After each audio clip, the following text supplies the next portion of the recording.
está escrito assim: ao excelentíssimo senhor deputado e pastor Marco Feliciano, louvamos ao Senhor nosso Deus pela sua vida e agradecemos por sua incansável luta em defesa da família e dos valores cristãos. Que Deus continue abençoando, fortalecendo e livrando de todo mal, assim como toda a sua família, em nome do nosso Senhor Jesus Cristo. Com amor em Cristo, seus irmãos do Brasil, Ministério Assembleia de Deus adornada. E se o meu povo, que se chama pelo meu nome, se humilhar e orar, e buscar a minha face e se converter dos seus maus caminhos, então eu ouvirei dos céus, perdoarei os seus pecados e sararei a sua terra. 2 Crônicas 7,14. O Brasil é do Senhor Jesus.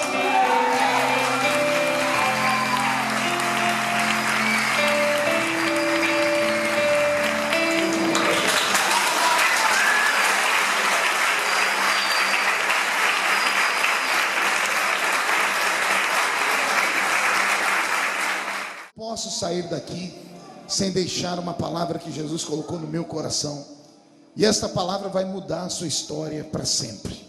Amém? Pegue na mão de quem está do seu lado, por gentileza, e feche seus olhos. Senhor, meu Deus, meu Pai, eu oro nesse momento te pedindo graça para poder falar alguns minutos ao coração da igreja que está aqui em Santa Isabel. Pai, eu te agradeço pela existência da Assembleia de Deus adornada, pela vida do pastor Abidias e toda a equipe que está com ele. Eu oro por cada um dos seus filhos que deixou seus lares para ficarem agora aqui nesse lugar, até esse horário, com esse frio. A vitória, Senhor, que o Senhor preparou para eles é muito grande. Senhor, e antes que eu comece a ministrar a sua palavra, cerque este lugar com a sua presença. Num raio de 5 quilômetros, onde houver um demônio alojado, eu dou a esses demônios segundos para sumirem daqui, porque se não sumirem, serão queimados pelo poder da sua glória, que aqui será derramada. Rasgue o céu sobre nós nesta noite, manda anjos de fogo descerem aqui, que estes anjos comecem a esparramar brasas de fogo tiradas do seu altar, e onde houver um crente cheio do Espírito Santo, pega ele nesta noite, Jesus, e mostra o caminho da verdadeira e poderosa adoração. E a igreja que é soberana diz amém. Os que podem, tomem o seu assento aplaudindo a Jesus porque ele é bom.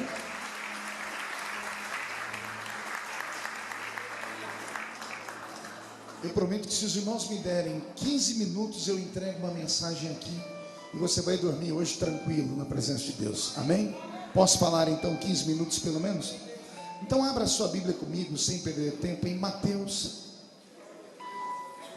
capítulo de número 16.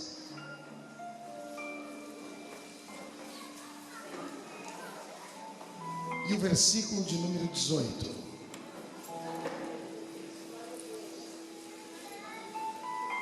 Muito feliz em rever amigos aqui, rever cantores, pastores. Aliás, está parecendo uma convenção aqui de tanta gente boa que está aqui. Meu amigo Elias, quanto tempo? Esse ajuda também a te conhecer, né? Tudo em paz? Maravilha, os pastores que aqui estão. Cadê o pastor Lemos? Oh, meu chefe, o senhor está escondido aí. Ah, está aqui, ó, baixinho. Deus abençoe o senhor, viu? A cantora Dai, Deus abençoe você. Os meninos estão aí. Isso aí tem tudo cara de profeta, né? Aliás, se você tivesse coragem, nós íamos encarar uma vigília hoje à noite aqui. Mas com esse frio, melhor do que vigília é a gente ir para o monte, né? Um monte de coberta daqui a pouco. Mateus 16, verso 18, quem encontrou, diga amém. Está escrito assim: pois também eu te digo que tu és Pedro, e sobre esta pedra edificarei a minha igreja, e as portas do inferno não prevalecerão contra ela. Quem pertence a esta igreja viva? Eu queria nesses poucos minutos questionar aqui, fazer uma pergunta de cunho filosófico. Pastor, filosofar uma hora dessa, exatamente, crente é tudo maluco mesmo. O que é a igreja? Ou qual é a verdadeira igreja? Por que essa pergunta? Porque todo mundo diz que a igreja deles é que vai para o céu. Se você fosse hoje daqui do Brasil até o Vaticano e conseguisse uma audiência com o Papa Francisco, e perguntasse para ele: Papa, qual é a igreja certa e poderosa? Ele vai dizer: é a Santa Igreja Católica. Se você for até o Belenzinho, em São Paulo, e perguntar ao pastor José Wellington, presidente das Assembleias de Deus, ele vai dizer: não tem dúvida, a Assembleia de Deus é a igreja mais poderosa, é a viva. O Edir Macedo vai dizer que é universal. Davi Miranda vai dizer que a igreja de Deus é amor. Valdemiro vai dizer que é mundial. Todo mundo vai dizer que é a igreja deles. Só que no meio dessa história tem alguém enganado, porque para ir para o céu, primeiro tem que ser lavado no sangue de Jesus, tem que ter o nome escrito lá em cima, e tem que levar uma vida recatada desse mundo. Então tem pessoas apontando um céu que não é o céu que nós queremos. Eu até acredito que todo ser humano vai para o céu. Como assim, pastor? Calma, já vou explicar. Uns vão para o céu de glória, e os que sobram vão para o céu da boca da onça, né? Chamado de inferno. Se a trombeta tocar agora e convidar esse povo que está aqui para ir para o céu, e daqui só 2 estiver preparado, eu sou o primeiro. Quem é o segundo? Deixa eu ver. Então dá mais um grito de glória a Deus aí. Estudando esse capítulo e esse versículo que eu li sobre Pedro, um dia eu parei para meditar e eu descobri que Jesus estava dando um ensinamento de que a igreja verdadeira não é uma organização, de que a igreja verdadeira, ela é um organismo. Repete comigo: organização e organismo. De novo, as duas palavras, 1, 2, 3. Acotovela o seu irmão e pergunte para ele: sabe a diferença? A organização é a parte material da igreja. A organização é feita de CNPJ. A organização tem direitos e deveres para com o governo. A organização é o prédio feito de alvenaria. A organização inclui a conta no banco. A organização inclui os funcionários que são registrados pela associação. Na verdade, uma igreja, ela é uma agremiação religiosa. Então a organização leva uma placa lá fora com o nome dela. A diferença é que a organização tem dono, e o dono da organização mora na terra. Porque toda igreja, quando ela é registrada em cartório, tem que ter alguém que responda por ela. E esse que responde por ela passa a ser o dono da igreja. Então a Igreja Universal, por exemplo, o dono dela é o Bispo Macedo. A Igreja Assembleia de Deus no Brasil, o dono dela é o presidente dela. E assim todas as demais igrejas. Porque como organização tem que ter alguém que responda por ela. Mas a igreja verdadeira não é uma organização. Porque no dia do arrebatamento, quando a trombeta tocar, a organização não presta para nada. Não sobe a placa da igreja, não sobe o prédio da igreja, não sobe a conta bancária da igreja. No dia do arrebatamento sobe o organismo. Qual a diferença, pastor? O organismo, ele respira. O organismo enxerga. O organismo ouve. Se a organização chama a Assembleia de Deus, o organismo chama Maria, João, Marco. E é este povo que Jesus chamou para ser a sua verdadeira igreja. Quando Jesus chamou Pedro e disse para ele: tu és Pedro, e sobre esta pedra edificarei a minha igreja, Jesus estava fazendo uma simulação. Imagina ele colocando do lado dele um homem dizendo assim: tu és Pedro. A palavra Pedro significa pedra pequena, pedra esmiuçada, areia. E todo mundo sabe que a casa que foi alicerçada sobre a areia, veio o vento e derrubou ela.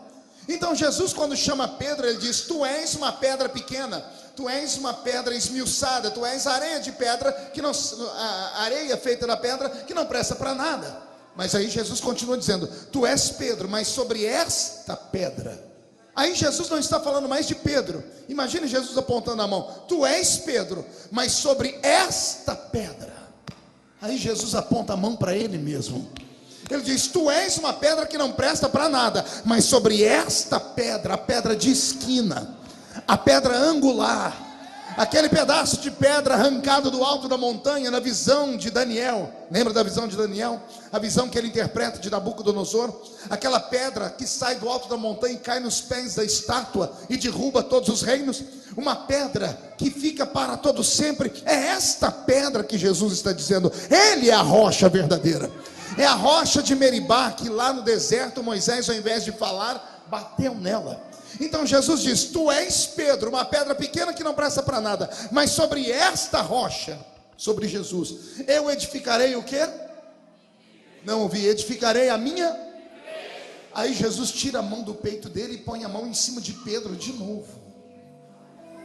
Porque Pedro é a igreja. Tu és Pedro, uma pedra pequena que não presta para nada, mas sobre esta rocha eu edifico você. Eu edifico a minha igreja, que é o homem. O homem é a verdadeira igreja. E eu provo. Pergunte como. A Bíblia diz que Deus não habita em templos feitos por mãos. Se Deus não habita em templos feitos por mãos humanas, o templo não pode ser igreja. Porque como assim Deus cuida de alguém e abandona? Mas existe um templo que não é feito por mão humana. E neste templo Deus não visita, Ele habita. O apóstolo Paulo diz: vós sois templo do Espírito Santo. Pastor, explica direito. Sabe lá na igreja onde você congrega? Na verdade não é uma igreja, é só um templo. É um? Não ouviu? Mas o templo vira igreja. Pergunte quando? Quando alguém abre a porta e o primeiro crente entra lá dentro. Quando o primeiro crente entra dentro do templo, o templo vira igreja. Mas quando o último crente vai embora e fecha a porta, a igreja vira templo de novo. Como assim, pastor? Vou dar um exemplo prático. Estava no Rio de Janeiro pregando e um pastor me ligou e disse: Marco, ore por nós porque roubaram a igreja ontem à noite. Levaram os instrumentos, levaram o cofre da igreja, levaram caixa de som, levaram tudo. Sobrando só os bancos porque era pesado para carregar. Aí à noite eu fui orar, falei: Jesus, roubaram a sua igreja no Rio de Janeiro. Quando eu disse isso, Jesus bradou no meu ouvido dizendo: é impossível alguém roubar a minha igreja. Eu disse: Senhor, não, tem alguma coisa errada, porque lá roubaram a igreja. O Senhor disse: não, roubaram o templo. O templo feito por mãos humanas. Porque o templo onde o meu espírito habita, ninguém pode roubar. Porque esse é protegido pelo anjo, o anjo que acampa ao redor daquele que o teme e o livra de todo o mal. Aí eu falei: Jesus, mas e o anjo que devia ficar lá naquele tempo? O Senhor disse: para que o anjo vai ficar numa igreja de noite sozinho? Para guardar o quê? Cadeira? Banco? Isso aí vocês compram de novo. Anjo tem mais o que fazer. Ele guarda não o templo, mas ele guarda a igreja. Daqui a pouco, quando você for para casa, o anjo do Senhor vai te acompanhar. E só por você ter feito esse sacrifício de me esperar até agora, há uma bênção sobre a sua vida. Porque quem recebe profeta com qualidade de profeta, recebe o galardão do profeta. Vai ter pessoas que essa noite vão ter sonhos proféticos, e quando acordarem amanhã de manhã e forem para o trabalho, vai estar tão feliz que alguém vai perguntar: você viu um passarinho verde ontem à noite? E você vai dizer: não, ontem à noite eu vi um pássaro de fogo naquela igreja. A pombinha do Espírito Santo voou sobre nós naquele lugar. Porque é isso que Deus faz quando a igreja está reunida. Quem entendeu, dê glória a Deus aí. Eu estava um dia pregando em Toronto, no Canadá. Uma igreja linda, gigantesca, tinha um campus universitário gigante no fundo dela. Foi um culto bem pentecostal, era um culto de reunião mista. Nós tínhamos ali portugueses, espanhóis e ingleses. E no final do culto daquela festa, o pastor agarrou o microfone e disse: pastor Marco, o senhor foi o último pregador que esta igreja ouviu. E eu disse: por quê? Porque amanhã essa igreja começa a ser destruída. Aqui vai ser transformado num condomínio. Me deu uma tristeza tão grande, porque eu nunca tinha participado do velório de uma igreja. Porque aquilo ali era um velório de uma denominação. Estava acabando aquela igreja. O pastor disse que no auge ela teve 2.000 membros e agora só tinha 6. E para pagar os impostos eles não estavam dando conta. Então venderam aquela igreja por 3 milhões de dólares canadenses. Compraram um salãozinho no centro da cidade, mas a igreja deixou de existir. Aí eu saí pelo lado de fora da igreja, estava nevando para ajudar. A igreja estilo gótico, bem antiga, tudo cinza, mais a neve, mais a tristeza que eu estava. Eu fiquei sorumbático, fiquei para baixo. Tirei uma foto da igreja, no meu site tem a foto dela. Eu olhei a placa daquela igreja e disse: Jesus, a sua igreja faliu aqui em Toronto. O Senhor falou comigo de novo: impossível. Não tem porta que se feche contra a minha igreja. A minha igreja é como uma locomotiva acesa. Caem os reinos, caem os governos, mas a igreja permanece. Nesses 2000 anos de existência da igreja, reinos se levantaram, movimentos políticos como o comunismo. Somente na Romênia o comunismo matou mais de quase que 70 mil pessoas em menos de 3 meses. A igreja teve que congregar no meio dos subterrâneos. Acabou o comunismo, hoje na Romênia está um grande avivamento. Outros homens, outros imperadores levantaram e tentaram matar a vida da igreja. Eles estão mortos a 7 palmos debaixo da terra, e a igreja permanece viva. Pode se levantar quem quer que seja, a igreja sobrevive, porque a igreja tem dono. E o dono da igreja que eu estou falando não são homens que daqui a pouco vão para debaixo da terra, não. O dono da nossa igreja até morreu, mas 3 dias depois ele ressuscitou e está no céu olhando para nós aqui nesta noite.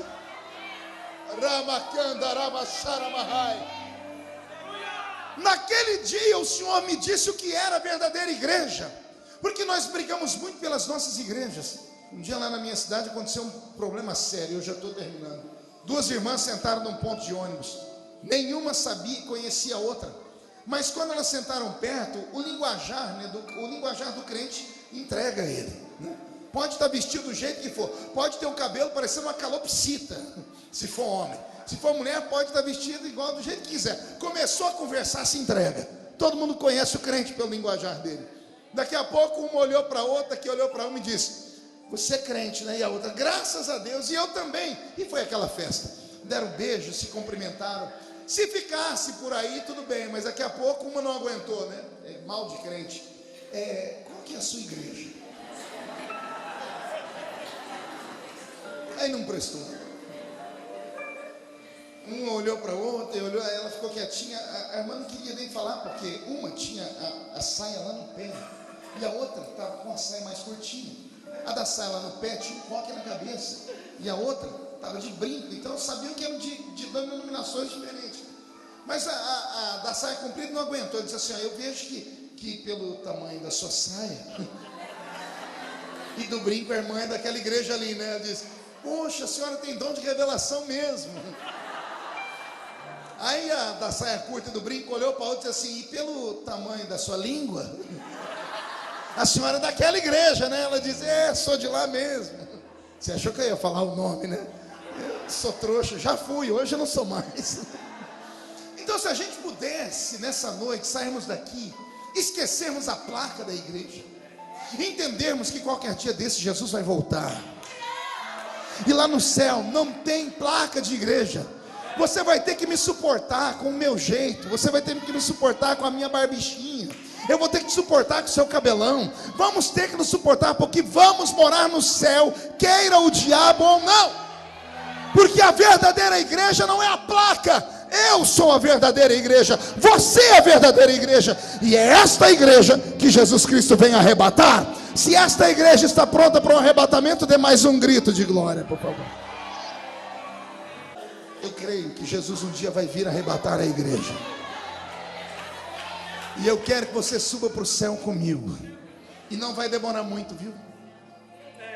Muda a música para mim, Roberto. Eu tenho sentido que Jesus está às portas. Quem conhece o cenário político do mundo, e quem conhece as coisas que estão acontecendo, por exemplo, na faixa de Gaza. Já desse eu li uma reportagem, um jornalista dizendo que os únicos que ainda defendem Israel são os Estados Unidos e mais um país da Europa, se não me falha a memória, a França. E houve até uma revolta na França agora, porque os franceses pararam o aeroporto porque a França apoia Israel. E eu me lembrei das profecias bíblicas, porque as profecias bíblicas diz que chegará um dia em que todas as nações do mundo vão odiar Israel. E quando isso acontecer, Jesus vem para defender Israel. Os sinais estão se cumprindo. A Bíblia Sagrada fala pelo menos 153 sinais sobre a vinda de Jesus. Todos eles se cumpriram. O último que falta é o arcanjo tocar a trombeta. E eu acredito que todos os dias, lá no céu, o arcanjo que já está com a trombeta na mão, polindo ela, afinando ela, deve ver em uma outra sala o Filho de Deus se preparando para o seu casamento. Os anjos preparando uma roupa nova para o nosso grande noivo. Do outro lado, o Pai sentado num trono, olhando para o relógio, que já está cruzando os ponteiros. Vai acontecer o arrebatamento da igreja. Paulo disse: dada a palavra de ordem, o mesmo Senhor descerá do céu com alarido e voz de arcanjo. Os que morreram em Cristo ressuscitarão primeiro. Depois nós, os que ficarmos vivos, seremos transformados e arrebatados seremos, e estaremos para sempre com o Senhor nos ares. Aperte o cinto, igreja. Jesus está voltando. Eu sinto uma opressão no ar do meu Brasil. As nações do mundo, certo dia, em um movimento apostólico, profetizaram que o Brasil seria o grande celeiro mundial da evangelização final. O diabo ouviu isso e se levantou contra a nossa nação. Nossas crianças estão padecendo. O meu país, o meu Brasil, que eu amo tanto, é o país número 1 no mundo em turismo sexual infantil. O maior país pedófilo do mundo é o Brasil. Enquanto nós estamos aqui agora nos reunindo em oração, no norte do Brasil, principalmente nos estados do Ceará, do Acre e de outros lugares, meninas de 9, 10 anos estão no meio das ruas, vendendo seus corpinhos. Eu tenho uma amiga em Manaus, a doutora Cristiane, aos prantos ela me mostrou quando eu estive lá, ela fazendo a cirurgia de uma menina de 9 anos, deu à luz a uma criança. 9 anos. Estamos vivendo um momento em que ninguém mais entende nada. Há uma ruptura na igreja. Há uma briga desenfreada por poder. Mas Jesus está voltando. Então eu estou aqui para terminar essa palavra dizendo para você: proteja a sua igreja. Não é a placa da igreja, está ouvindo bem? Proteja você. Proteja a sua alma. Não deixe nada arrancar você dos caminhos do Senhor. Não se escandalize. Não olhe para a esquerda, não olhe para a direita. Foque nele. Jesus está voltando. E antes dele voltar, este mundo será sacudido. A figueira está sendo sacudida. Os frutos têm que permanecer firmes, porque os frutos podres vão tombar. Já estão tombando. Mas para esses que aqui estão, eu creio que em breve vai nascer o sol da justiça. Amém, igreja? Fique de pé, por favor. Quando Jesus diz a Pedro: tu és uma pedra pequena que não presta para nada, mas sobre esta rocha eu edifico você, que é a minha igreja. Jesus estava dizendo: a minha igreja não é poderosa como as pessoas pensam. A minha igreja é feita de gente fraca, porque Pedro era o mais fraco de todos. Sim ou não? Pedro era o discípulo que mais errava. Ao invés de Jesus mostrar João como sendo a igreja, ao invés de Jesus mostrar Tiago, que era a coluna da igreja, Jesus mostrou Pedro, o mais fraco de todos. Era a maneira de Jesus dizer: a minha igreja não é forte, mas eu sou forte por ela. As portas do inferno não prevalecem contra ela. Por quê? Porque o noivo da igreja está atento, e ele está entre nós essa noite. E eu quero saber se alguém aqui acredita que em breve vamos morar lá em cima do céu. Eu vou pedir para que todos inclinem a cabeça e vou fazer um único convite nessa noite. Eu queria aqui perto de mim só alguém que, sendo igreja, está passando por um momento difícil e precisa que o dono da igreja te responda, e precisa que Jesus interfira na sua história, que ele abra uma porta por esses dias. Se você acredita que ainda existem profetas, eu te espero aqui em frente desse altar.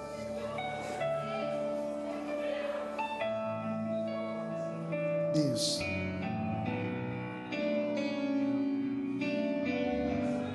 Se esparrame aqui pelo altar. Feche os olhos.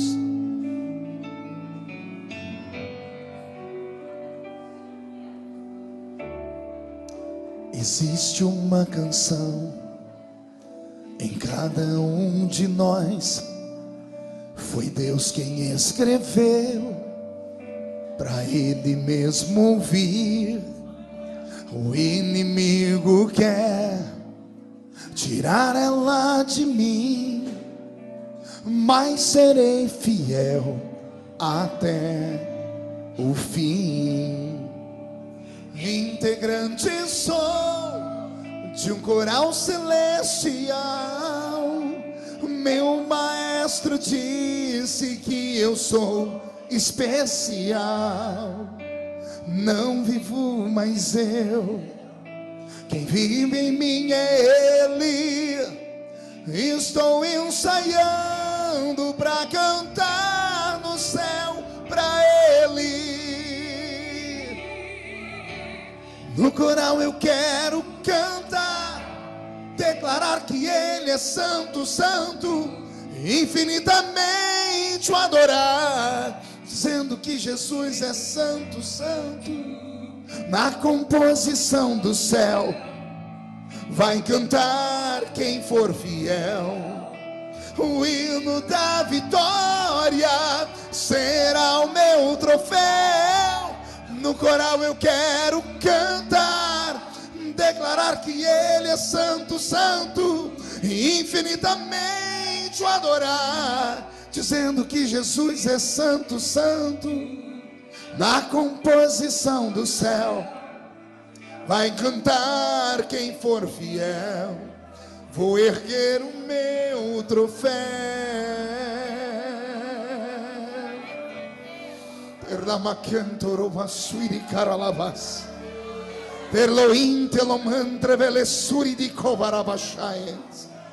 Eis aqui, Senhor, este povo que permaneceu até esta hora comigo. Aqui na frente estão homens e mulheres que são a sua igreja, que estão sofrendo, passando pelo vale da sombra e da morte, sendo violados e violentados todos os dias. Eles acreditaram, Senhor, que se permanecessem firmes aqui, ouviriam a sua voz. Pois bem, Senhor, eu quero profetizar que quando esta reunião terminar, os que entraram caídos sairão de pé, os que entraram tristes voltarão saltando de alegria, os que vieram se arrastando voltarão voando para suas casas. Eu profetizo que a resposta que eles precisam chega hoje à noite ainda. Esta noite eles serão surpreendidos por um sonho, uma visão sobrenatural. Amanhã, Senhor, quem viver verá as coisas extraordinárias que vão acontecer na vida deles. Pai eterno, se o Senhor está nesta palavra, e se o céu é o lugar onde vamos morar, onde houver alguém entre eles batizados com o Espírito Santo, renova eles agora. Terra calabascas. Aleluia. Dizendo que Jesus é santo, santo. Na composição do céu vai cantar quem for fiel. O hino da vitória será o meu troféu. No coral eu quero cantar, declarar que Ele é santo, santo, e infinitamente o adorar, dizendo que Jesus é santo, santo. Na composição do céu vai cantar quem for fiel. Vou erguer o meu troféu, adorado, exaltado, poderoso, magnificado. Jesus Cristo é glorioso. No grande dia esperado eu vou louvar. Santo é o Senhor, adorado, exaltado, poderoso, magnificado. Jesus Cristo é glorioso. No grande dia esperado eu vou louvar. Santo, santo é o Senhor.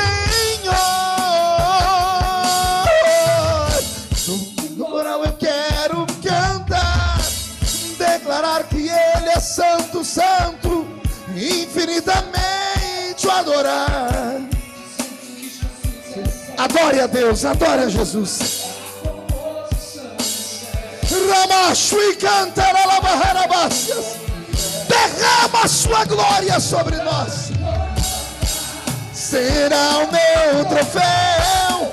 No coral eu quero cantar, declarar que Ele é santo, santo, infinitamente o adorar, dizendo que Jesus é santo, santo.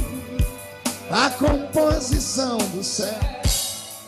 Vai cantar quem for fiel, vou erguer o meu troféu. Para terminar, levante a mão direita para o céu e diga comigo: todos os demônios que lutam contra a minha fé, eu ordeno, venha para a palma da minha mão agora. Feche a sua mão, por favor. Eu vou contar até 3, você vai jogar no chão e pisar em cima. Aí você vai abraçar 3 pessoas e vai dizer para eles: não desanime, as portas do inferno não prevalecem contra você. 1, você nunca mais será o mesmo. 1,5, sua família vai sentir orgulho de você de novo. 2, a sua igreja vai ser avivada depois desta noite. 2,5, essa cidadezinha ainda será chamada de terra do avivamento. 3, jogue no chão, pise em cima com força. Isso, abrace umas 2 pessoas, abrace umas 3 pessoas. Aleluia. Amém, gente. Glória a Deus. Murcha a barriga, estufe o peito. Olhe nos olhos do seu irmão. Se não tiver vermelho, enfie o dedo no olho dele e diga para ele: a vitória é nossa, em nome de Jesus.